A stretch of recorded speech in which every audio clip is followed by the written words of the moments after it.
ಇನ್ಸ್ಟಾಗ್ರಾಮಲ್ಲಿ ಹಾಕ್ತೀವಿ.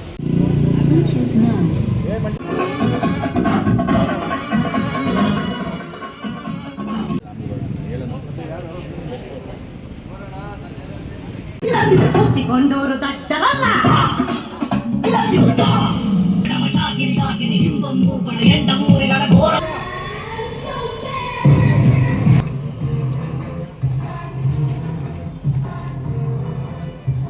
ಹೊಡಿ ಪಲ್ಟಿ ಹೊಡಿ.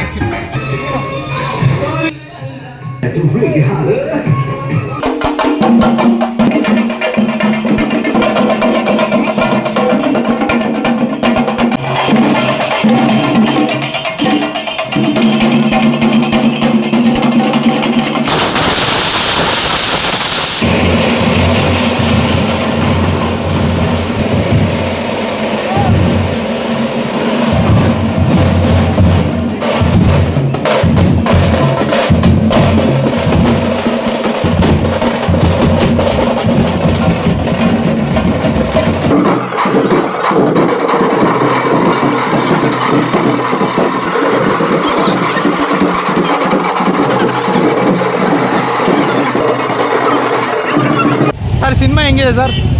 ಸೂಪರ್ ಆಗಿದೆ, ಚೆನ್ನಾಗಿದೆ sir. One of the best movies. ಹೌದಾ? ಉಪೇಂದ್ರ ಡೈರೆಕ್ಷನ್ ಬಗ್ಗೆ ಏನು ಹೇಳ್ತೀರಿ? ಸೂಪರ್ ಆಗಿದೆ. ಎಷ್ಟು 2 ಸರಿ ನೋಡ್ಬೋದಾ, 1 ಸರಿ ನೋಡ್ಬೋದಾ? ಅರ್ಥ ಆದರೆ ಒಂದೇ ಸಲ ಸಾಕು, ಇಲ್ಲಾಂದರೆ 4 ಸಲ ನೋಡಬೇಕು. ಹೌದಾ? ಸೂಪರ್ ಆಗಿದೆ. ಆಲ್ಮೋಸ್ಟ್ ಅದ್ರ ಸತ್ಯ ಎನ್ನುವವನು ಅವನ ಬ್ರೈನಿಂದ ಹೊರಗಡೆ ಬರ್ತಾನೆ. ಡಿಸ್ಟ್ರಾಕ್ಷನ್ ಎಲ್ಲ ಬಿಟ್ಬಿಟ್ಟು ನಾವು ಬಂದ್ಬಿಟ್ಟು ಲೈಫಲ್ಲಿ ಉದ್ಧಾರ ಆಗೋದಕ್ಕೆ ಏನು ಮಾಡಬೇಕು ಅದನ್ನು ಮಾಡಬೇಕು. ಜಾತಿ ಪದ್ಧತಿಗಳ ಮಧ್ಯ ಎಲ್ಲರೂ ಸಿಕ್ಕಾಕೊಂಡು ಬೇರೆ ಯಾವುದೇ ವಿಷಯಗಳ ಬಗ್ಗೆ ಯೋಚನೆ ಮಾಡ್ತಾ ಇಲ್ಲ. ಬೇರೆಯವ್ರು ಏನೇನು ಮಾಡ್ತಾರೆ ಅನ್ನೋದ್ರ ಬಗ್ಗೆ ಚಿಂತನೆ ಮಾಡೋದ್ರ ಬದಲಾಗಿ ನಿಮ್ಮ ಲೈಫಲ್ಲಿ ನೀವೇನು ಮಾಡಬೇಕು ಅನ್ನೋದು ಅದನ್ನು ಕರೆಕ್ಟಾಗಿ ನೋಡಬೇಕು. ಈ ಥರ ಸುಮಾರು ಮೆಸೇಜ್ಗಳಿದೆ. ಆದರೆ ಅದು ಒಂದೇ ರೌಂಡಲ್ಲಿ ನೋಡೋಕ್ಕಾಗಲ್ಲ ಅಂದರೆ 2 ರಿಂದ 3 ಸಲ ನೋಡಬೇಕು ಅಂತ ಅವ್ರು ಹೇಳ್ತಾರೆ. ನನ್ನ ಫ್ರೆಂಡು ಒಬ್ಬ ಚಿದಾನಂದ ಒಬ್ಬ ಬಂದಿದ್ದ, ಅವನ ಹತ್ರ ಕೇಳಿದೆ ಅರ್ಥ ಆಯ್ತಾ ಅಂತ. ಇಲ್ಲ ಗೊತ್ತಾಗ್ತಿಲ್ಲ ಅಂತ ಹೇಳ್ಬಿಟ್ಟು. ಸೂಪರ್ ಮೂವಿ ಇದು. ಗೋಲ್ಸಲ್ಲಿ ಫೋಕಸ್ ಮಾಡಬೇಕು, ಬೇಕಾಗಿಲ್ಲದೆ ಇರುವಂಥ ವಿಷಯದೆಲ್ಲ ಫೋಕಸ್ ಮಾಡಬಾರ್ದು. ಒಳ್ಳೆ ಮೆಸೇಜ್ ಇದೆ, ಇಷ್ಟ ಆಗಿದೆ. ನನಗೆ ಅರ್ಥ ಆಯ್ತಪ್ಪ. Thank you sir. ಕೆಲವ್ರಿಗೆ ಆಗುತ್ತೆ, ಕೆಲವ್ರಿಗೆ ಆಗೋದಿಲ್ಲ. 2ನೇ ಸಲ 3ನೇ ಸಲ ನೋಡಿದ್ರೆ ಅಣ್ಣ ಸಿನಿಮಾ ಹೆಂಗಿದೆ ಅಣ್ಣ? ಸೂಪರ್ ಆಗೈತೆ. ಸಿನಿಮಾ ಹೆಂಗಿದೆ